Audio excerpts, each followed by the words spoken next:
I don't see. Put on the brake.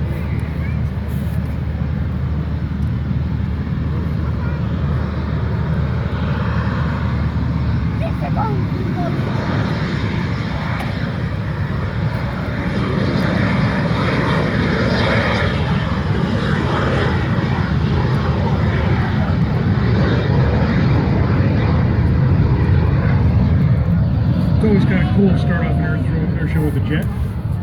Makes things interesting. So one of the things you'll really notice about this performance versus some of the others coming up right a little bit after him is he has to take up a bunch of dirt, a bunch of space to reposition his aircraft to come back. So the small aircraft can twist and turn and pretty much stay in that box all day long. The bigger, faster aircraft, it takes them much more time to get repositioned to come back in through the show box. And remember, this is a high-speed guy, so he has to stay 1,500 feet from the crowd line. So he's using the X's on those runways as his orientation of where he's supposed to be lined up. This is an aircraft that's owned by the museum, so it's here for visitation. You can take either a guided or a self-guided tour. A self-guided tour, you don't get as close to the aircraft, but I highly recommend the guided tours. The docents really know what they're doing. They know what they're talking about. They can educate you very, very well. So Brian is a very experienced pilot. He's a 10,000-hour pilot in both helicopters and fixed wing. Very, very accomplished. And if you look down, he's pretty much straight out from us, maybe 2-3 miles out. You can see him crossing over the top of the tree lines.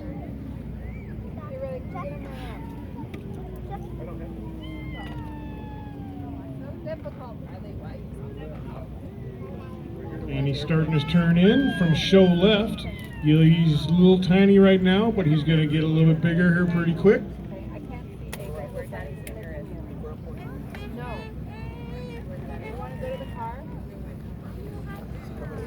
Dropping down and get a little bit of that airspeed up.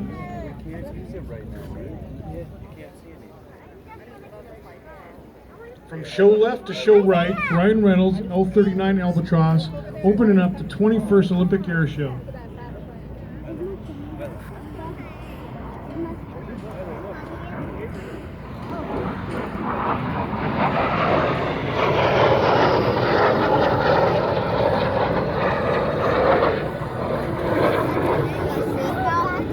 Trading energy for altitude. As it climbs altitude, he loses a little bit of airspeed. He's out of the throttle. You can see those jets gobble up space at really rapid pace. So it's not like the little pits where you can whip it around here at 300 feet. He's got to go way out there to get that thing turned around. It's moving at a fair clip. What you saw him go by was probably 250 knots, somewhere right in there. He did what's just called a teardrop turn, and from show right, he's entering back into the box. Brian Reynolds in the L-39 Albatross.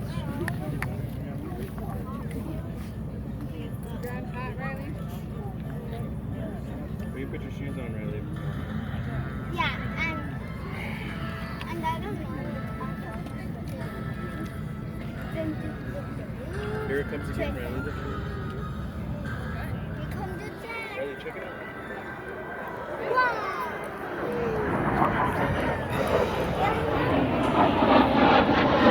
That's what they call a 4-point roll. Did anybody notice that right before he started that maneuver, he pitched the nose up a little bit to get a little bit of altitude? Because in the course of that maneuver, the aircraft wants to lose a little bit of lift and it wants to come back down. So he finishes the maneuver at the same altitude he started. It's kind of an elliptical thing. And aircraft that have non-elliptical wings or shorter wings, that's something they have to contend with every time. So you will see that in various aircraft throughout today. Before they start a maneuver like that, they'll actually get a little bit of altitude, they'll get that nose up, complete their maneuver, and they should, in theory, finish that maneuver at the same altitude they started. As Ryan does a big teardrop down to show left. You can see him lining back up to come back into the show. Have I talked banana pass yet? Okay, you're going to see passes that he's making. I'll call them out. Those are the camera, those are the picture passes. They're called banana passes. Here's Brian from show left. Check it out. Here comes. You have to see.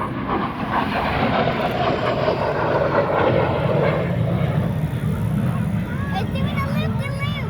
Oh, no. Little roll as he exits the box. So the banana pass is a pass that's designed to give you a beautiful shot of the top of the aircraft. So there are corner markers that we've identified for the pilots, and on those banana passes, it's usually towards the end of the performances per performer, we will do their banana pass and come around and give you a beautiful shot of the top of that aircraft. I'll call it out for you so you know it's coming, but that's when you want to get those cameras out, all these folks with telephoto lenses, that's when you can see them smiling and waving at you. So that's the moment. There you go. And no, at 300 knots you can't see it. Perfect. You want to face the... He's doing banana now. Turn this way, just turn that way. Just a little It's bit. kind of hard to see him. That's perfect. And I can't see with these glasses. My eyes mess up when they're off. Show center, right over there. From show right, Brian Reynolds in the Albatross, gaining a little altitude, and we'll do a nice little inverted pass.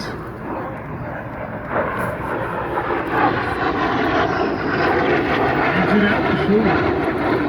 Did you folks notice the little pitch up right before he started the roll?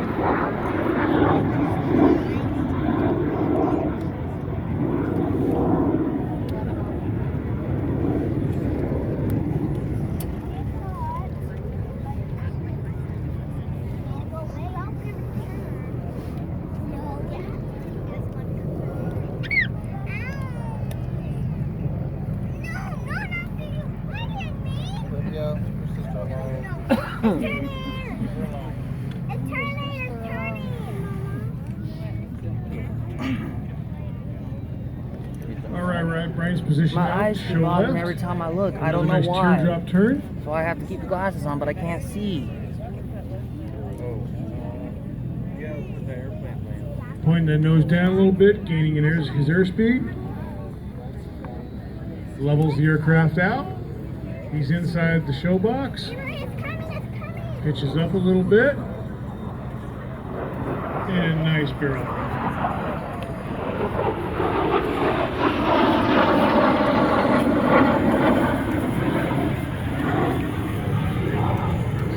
So this is the type of aircraft, folks, that will be used. So you enter training and you when learn on a people do that prompt-driven shit. aircraft. You become proficient in the prompt-driven aircraft, and then you transition to an aircraft like this as you learn to fly fighters.